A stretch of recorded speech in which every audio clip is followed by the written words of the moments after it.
Queridos podcasters, va una semana desde que comenzó el break de verano. No sé cómo le está yendo a ustedes, pero yo ya estoy que me pico los ojos y todavía faltan 2 semanas más.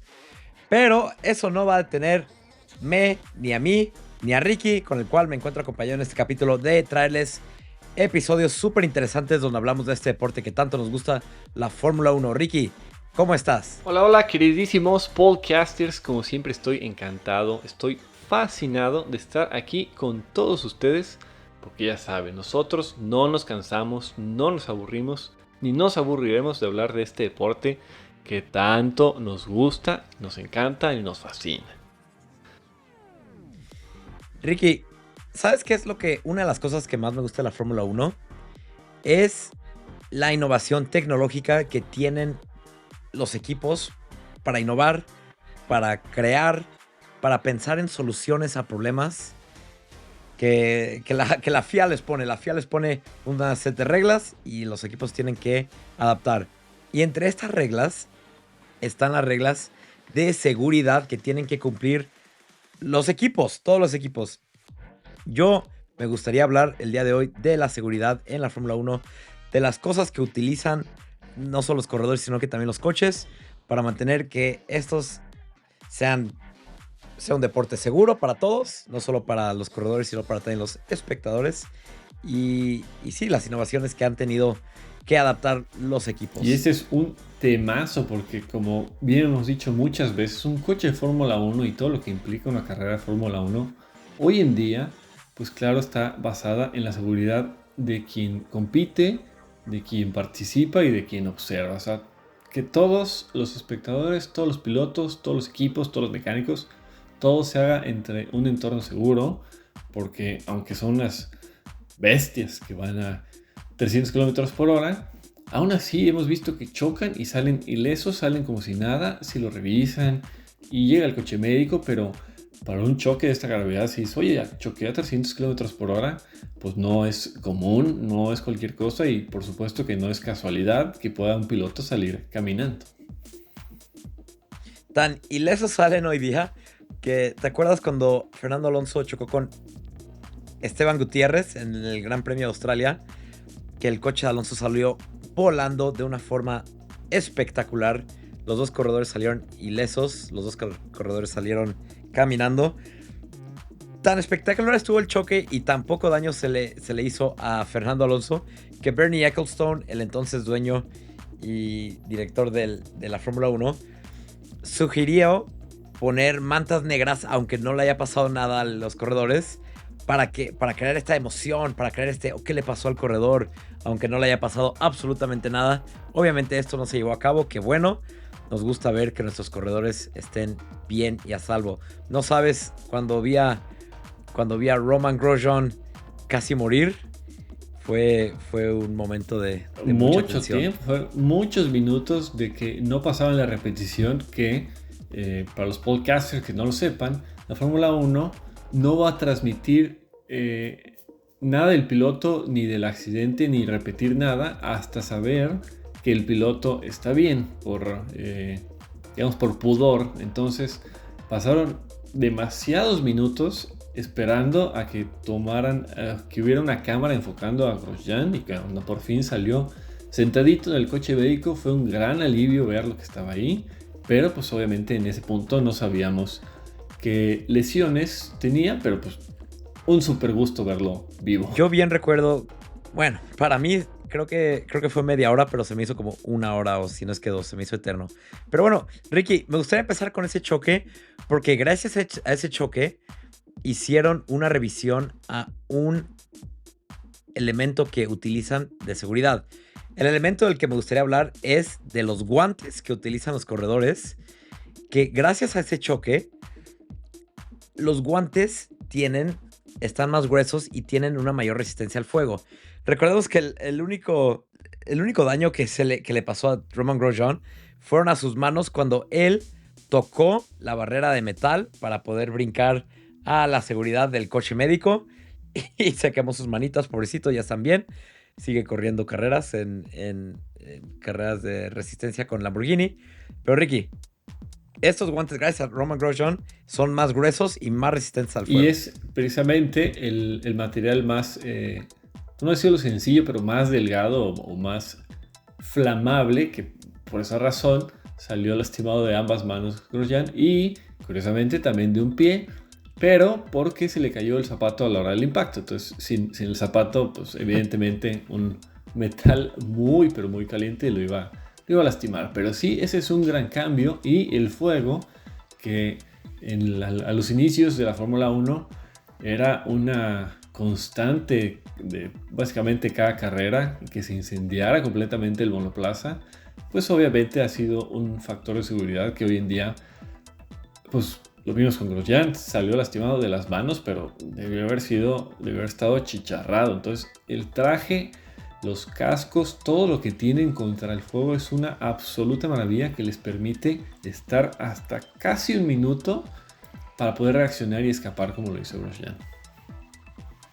Ricky, y no solo pueden estar hasta casi un minuto, sino que también pueden aguantar hasta 400 grados centígrados. O sea, es una locura, una absoluta locura. Y gracias a eso que Roman Grosjean salió casi intacto. Y estos trajes a prueba de fuego son obligatorios desde 1975. Entonces ya, como tú dices, el fuego, las llamas, este peligro en la Fórmula 1 han sido una constante desde que empezó.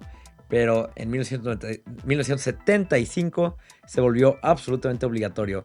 Y antes de que se me olvide el tema de los guantes, hay una cosa más que me gustaría mencionar a los podcasters de cómo los guantes, a partir de 2018, tienen sensores para detectar los biométricos de un corredor. Se tienen que fijar muy bien, pero si se fijan en los guantes que usan los corredores, en las tomas donde se ve que se lo están poniendo o quitando, o se ve la parte adentro de la mano, del guante, se pueden ver que tienen como unas venitas los guantes. Esas venitas son sensores que están siempre transmitiéndole a la FIA los biométricos de un corredor. Entonces, si algo le llegara a pasar, pueden rápidamente revisar sin necesidad de tener a alguien ahí checando el pulso o algo. Así es. Es una increíble innovación, y pues todos los detalles que se puedan mejorar, obviamente la Fórmula 1 va a buscar hacerlo. Y si seguimos con el tema del fuego, nos vamos a unos años más atrás, pues tenemos, creo que aparte de Grosjean, el caso más popular, más conocido de Niki Lauda, que en su terrible accidente de 1976 en Nuremberg, pues tristemente estuvo mucho tiempo en su monoplaza después de un accidente que se incendió en fuego y le dejó muy lastimada pues la mitad o un porcentaje del 60-70% de su cuerpo, porque aunque ya tenían trajes protectores, todavía no eran lo suficientemente protectores para este tipo de accidentes. Sí, no. La tecnología que han logrado incorporar en los trajes ahorita es increíble. Una vez más, Roman Grosjean es el caso más claro, porque ese caso fue extremo y salió ileso gracias a todo eso. Ricky, hablando del fuego, que nos encanta este tema de la seguridad.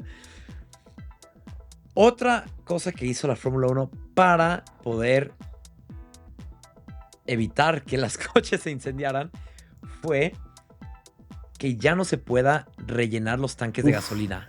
Antes, y cuando digo antes, digo 2009 para atrás, se podía rellenar. Entonces, por ejemplo, el coche empezaba con, no sé, 50, para entonces también los tanques de gasolina eran más chiquitos.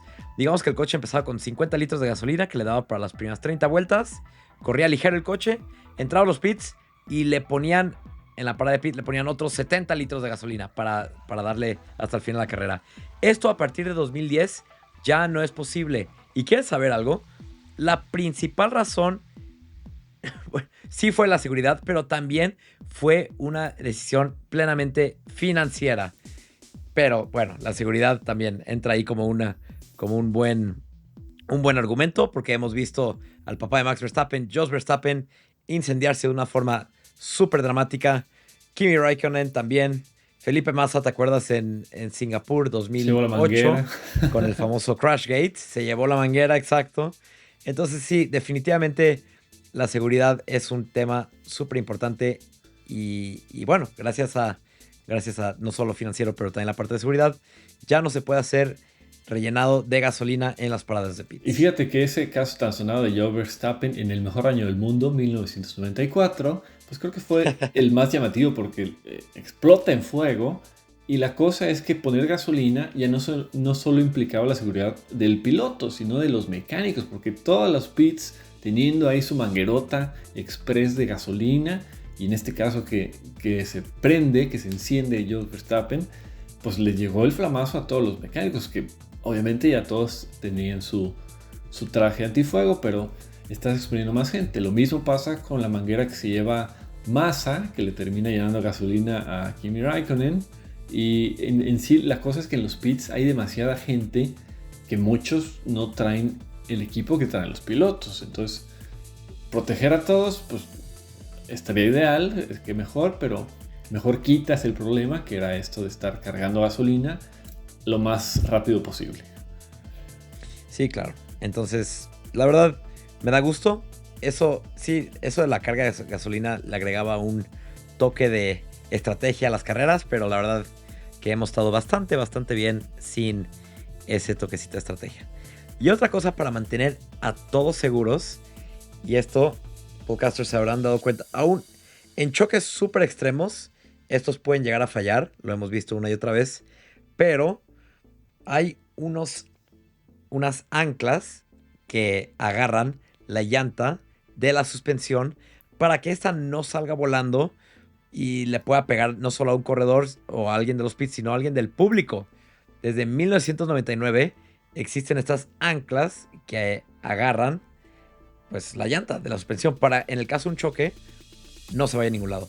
Y cuando hay un choque fuerte, se ven como pelitos que la están agarrando, millones y millones de pelitos. ¿Y sabes por qué? Es que esto se introdujo después del Gran Premio de Bélgica del 1998, donde hubieron 14 coches involucrados en un choque, después de un comienzo muy lluvioso, donde habían llantas por todos lados y un verdadero peligro.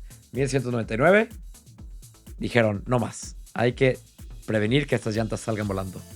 Así es, y se ha visto, es ya hoy en día rarísimo ver que una llanta se desprenda del coche, pero es común ver, como ya explicó Fons, cuando un coche choca, la llanta queda como colgando, queda ahí toda guanga, pero queda amarrada básicamente al coche. Entonces, obviamente ya no sirve, ya el coche ya no puede andar, pero el chiste es eso, que no sea un proyectil, porque un neumático de ese tamaño es un cañón balístico que si le llegase a pegar a alguien o a otro piloto, más la velocidad a la que va el piloto, pues es un arma bastante mortífera.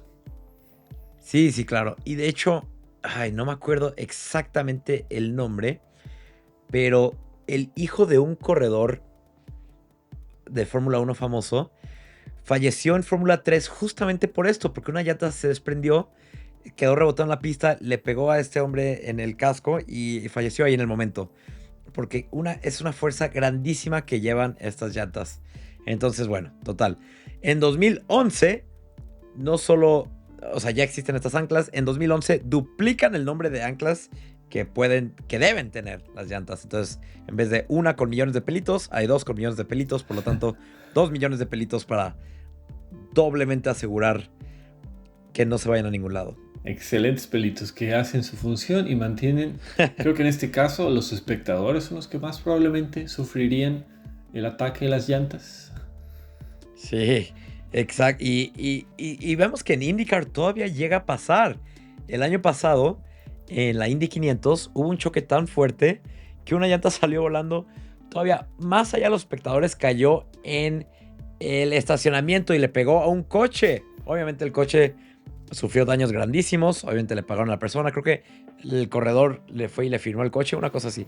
Pero llega a pasar, aún en choques extremos, pues 2 millones de pelitos no son suficientes. Así es, y esto de que hoy en día, para brincar al siguiente tema, hoy en día, si una llanta se saliera del coche por que fallan los millones de pelitos y fuera dirigida hacia la grada más cercana, hoy en día tenemos unas rejas, unas barreras que mantienen lo más posible de lo que pase adentro de la pista y que no se pase nada. Si la llanta se saliera, va a chocar contra la reja y se va a mantener adentro. Si el coche se sale de la pista y la barrera que absorbe todo el impacto voltea el coche, la reja va a evitar que cruce, pero pues esto no fue siempre así.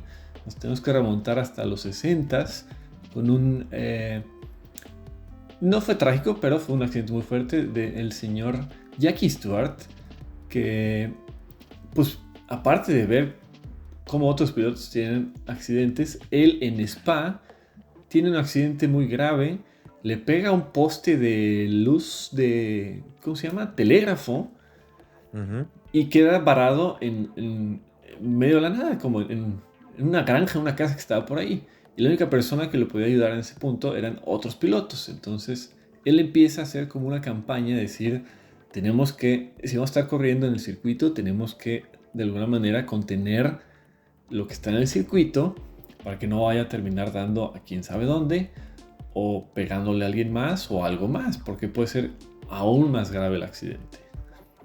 Sí, claro. Ricky, encontré el dato.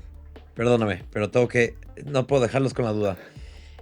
John Surtees, campeón de Fórmula 1 en 1964, tenía un hijo, Henry Surtees, que falleció a los 18 años porque le pegó una llanta. Total. Fin del tema. Podemos cambiar de tema. Ya me quité la espinita.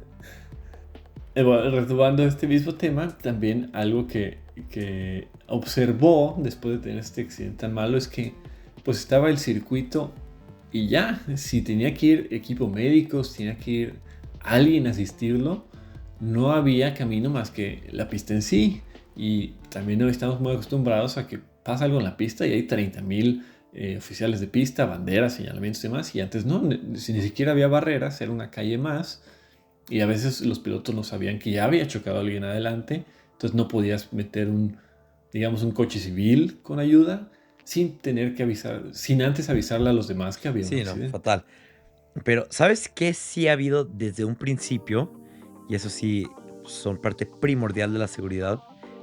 Comunicación y son los primeros en llegar cuando hay un accidente. Los oficiales que están en la pista. Ellos han estado desde 1950 que empezó la Fórmula 1. Así que muchas gracias. Si alguien que está escuchando este podcast alguna vez llega a ser voluntario de un fin de Fórmula 1, por favor pónganse en contacto con nosotros. Me encantaría hablar con ustedes. Fascinante sería saber la perspectiva desde esa privilegiada posición en una pista. Sí, yo alguna vez lo pensé, pero estando la Ciudad de México tan lejos de mí, pues nunca se concretó el sueño. Pero ¿sabes qué? No fue obligatorio hasta 2 años después, que ahorita obviamente no podemos pensar que se pueda correr cualquier categoría de carreras sin él. Es casco. El casco. Ricky, el casco. Llegó, desde siempre ha estado, pero no fue obligatorio hasta 1952. Y obviamente ha tenido un montón de revisiones. Antes el casco solo se utilizaba para asegurar que el cerebro del corredor no se esparciera por todos lados cuando hubiera un choque. Ahora el casco es la parte más importante de todos los sistemas de seguridad. Y una de las revisiones más recientes que ha tenido el casco fue en el 2009, cuando un resorte de un famoso equipo llamado Braun GP se suelta del coche, queda rebotado en la pista y en uno de esos rebotes Felipe Massa a 200 km por hora choca con este resorte. El resorte perfora el casco, le hace una cortada gigante a Felipe Massa justo arribita de la ceja, casi pierde el ojo, se desmaya en el momento, choca contra la barrera, ya no puede correr el resto de la temporada. Gracias a este accidente, esa parte que es justo arriba del visor es más grueso, gracias a Felipe Massa, que gracias a todo lo que es grande y bueno, no perdió un ojo y tampoco perdió la vida. Pero sí, el casco hoy día tiene que aguantar 400 grados centígrados por 1 minuto, tiene que aguantar golpes, tiene que aguantar piedras, tiene que aguantar... Porque, ¿te acuerdas que Helmut Marko corría en Fórmula 1?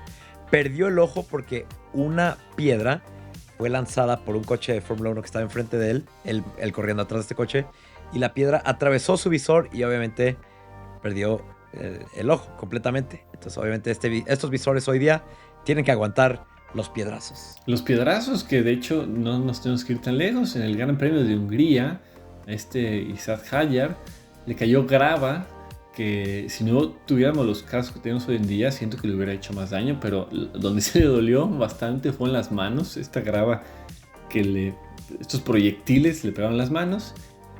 Gracias al cielo tiene un casco de muy alta tecnología que en la cara no tuvo ningún inconveniente. Sí, eso sí, los corredores dicen, y Lance Stroll me acuerdo que también lo ha dicho en la radio, como esas piedritas que están lanzadas a velocidad de proyectil duelen, pero grave. Porque si tú vas a 200 kilómetros para acá y la piedra viene a 800 kilómetros para acá, es como si fuera una colisión de 1000 kilómetros por hora. Entonces, por muy chiquita que sea la piedra, debe ser una súper molestia. Súper molestia. Pero, sí, van demasiado rápido para que no lo sientas. Sí, no. Y ahorita que estamos en el tema del casco, me gustaría hablar de algo que rodea el casco. Y es el ¿cómo se llamaría en español? ¿El descansacabezas? El soporte de cabeza y el reposacabezas. Sí, es el reposacabezas, sí. En inglés, headrest. En español, vamos a decir que es el reposacabezas. Podemos discutir en los comentarios todo lo que quieran. Este reposacabezas se puede ver claramente cuando se acaba la carrera y los corredores tienen que quitar, porque lo rodea literalmente. Si no lo quitan, no se pueden salir porque va por arriba de sus hombros y alrededor de sus cabezas. Este reposacabezas fue introducido en 1996 y algo muy interesante, Ricky, que solo los verdaderos fans lo pueden no solo notar, sino identificar, es qué reposacabezas se está usando. Y les voy a dar el secreto para saber.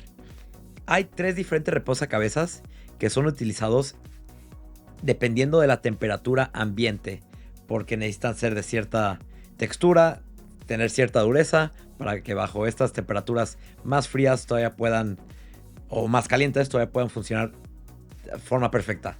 Y ahí les va. Cuando está arriba de 30 grados centígrados, el reposacabezas por adentro, por afuera no se va a ver, pero por adentro usa un colchón color rosa. Cuando es por debajo de 30 grados centígrados, pero arriba de 15, usan un colchón azul. Y cuando es por debajo de 15 grados, usan un color azul más claro, casi blanco. Entonces, ojo ahí, podcasters. Quiero ver si lo pueden notar de ahora en adelante. Megadato, porque ya lo vemos como si fuera cualquier cosa. Llegan, se van a bajar, lo quitan y ahí, ¡pum! Enseguida van a ver el color. Vamos a platicar más adelante a ver quién ya cachó estos colores que nos dijo Fonsa. Y también de seguridad es súper útil para cuando hay un choque, pero también hemos visto cómo los corredores lo utilizan para literal descansar su cabeza. ¿Qué tal la primera carrera de Ollie Bearman? ¿Te acuerdas, Ricky? En Arabia Saudita cuando reemplazó a Carlos Sainz. ¿Qué tal en las últimas 10 vueltas ya no aguantaba las fuerzas G, esas fuerzas que ejercían el coche en su cabeza? Su cuello ya estaba cansadísimo, entonces reposaba su cabeza en el reposacabezas. Y más que reposarlo, él azotó su cabeza contra el reposacabezas, que al final en la toma ya en Parc Fermé ya estaba todo abollado su reposacabezas. Sí. Y como no, si de repente suena un coche de Fórmula 1, por más que seas un piloto experimentado de otras categorías, claro que tu cabeza, tu cuello lo va a sufrir. Sí, 100%. Pero Ricky, no sé si hay tantas cosas de qué hablar. Tal vez tengamos que hacer un capítulo 2. Pero bueno, Ricky, otra cosa que ayuda para no reposar la cabeza, pero sí para protegerla. Y en su momento fue muy controversial con corredores como Michael Schumacher diciendo que iba a perjudicar más de lo que iba a ayudar. Y hoy día no podemos imaginarnos una carrera de Fórmula 1 sin ello. Es el HANS Device, que significa Head and Neck Support. El HANS, el mismo HANS que como siendo fibra de carbono un elemento elemental, vaya, de los coches de la Fórmula 1. Este HANS Device es una super ayuda para los cuellos de los pilotos, sobre todo con toda esta fuerza G al frenar, al chocar una vuelta al otro, les mantiene el cráneo, el cuello en una posición, digamos, más natural, más óptima y evita, como bien dice Alfonso, todo este tipo de lesiones de cuello o de cráneo. Y Ricky, ¿sabes cuál es un ejemplo súper sonado donde no existía el Hans Device y casi se muere la persona? Mika Häkkinen corriendo para McLaren, creo que en el año 94 fue, no recuerdo exactamente, en Adelaida, tiene un accidente pero tan fuerte que choca contra las barreras, creo que algo así como sufre unas fuerzas de 30G, y la colisión es tan fuerte que los botones del volante quedan impresos en su casco. Total. La única razón por la que sobrevivió fue porque el doctor Sid Watkins, conocidísimo si han visto la serie de Fórmula 1, la serie de Ayrton Senna o la película, le tuvo que hacer una traqueotomía en ese instante. O sea, llegó y este hombre ya estaba muriendo. Le hicieron una traqueotomía, que para los podcasters que no saben, es donde te tienen que hacer una incisión para llegar a tu Tráquea. para que pueda respirar. Una cosa locada. Total, si hubiera este Hans Device ayuda para que la cabeza no se mueva de formas tan alocadas. Fue introducido en 2003 y desde entonces se ha quedado. Ya lo dije. Michael Schumacher, entre otros corredores, decían que iba a ser un verdadero peligro.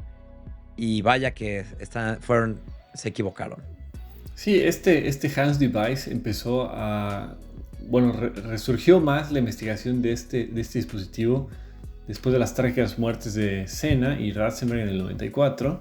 Y hubo varias pruebas en otras categorías de automovilismo, como la IndyCar, en la que un piloto sufrió un choque fuertísimo de 139G y pues terminó nada más con una lesión en el pie. Entonces, a partir de ahí siguió investigando y probando diferentes categorías. Tristemente, muere un piloto en NASCAR y de ahí empezaron a ver la severidad de todos estos choques y que un dispositivo como el Hans era más que necesario. Qué locura, pero qué bueno que ya lo tenemos y que no se va a ir a ningún lado. Yo creo que ahorita ya no hay nadie que diga que no. Ya, o sea, se acabó. Pero sí. Ricky, se nos está acabando el tiempo. Tenemos que hacer otro capítulo de este tema porque hay tantas otras cosas de qué hablar. Y lo bueno es que este break de verano nos va a dar el tiempo para hacerlo. Así que, ¿algo más que le quieras decir a los podcasters? Ya hablaremos de otros dispositivos nuevos que fueron controversiales al inicio. A la gente no le gustaba. Pilotos que se quejaban. Pero a la hora de la acción, todo el mundo dijimos, wow, qué bueno que lo pusieron. Y justo a tiempo lo pusieron, ¿eh? Justo a tiempo. Pero, Ricky, ya hablaremos en el próximo capítulo de unas cuantas tragedias y que trajeron unas cuantas medidas de seguridad que hoy día no podemos pensar cómo pueden correr sin ellas. Así que, podcasters, nos vemos la próxima semana para otro capítulo de datos de seguridad de la Fórmula 1. Gracias, podcasters.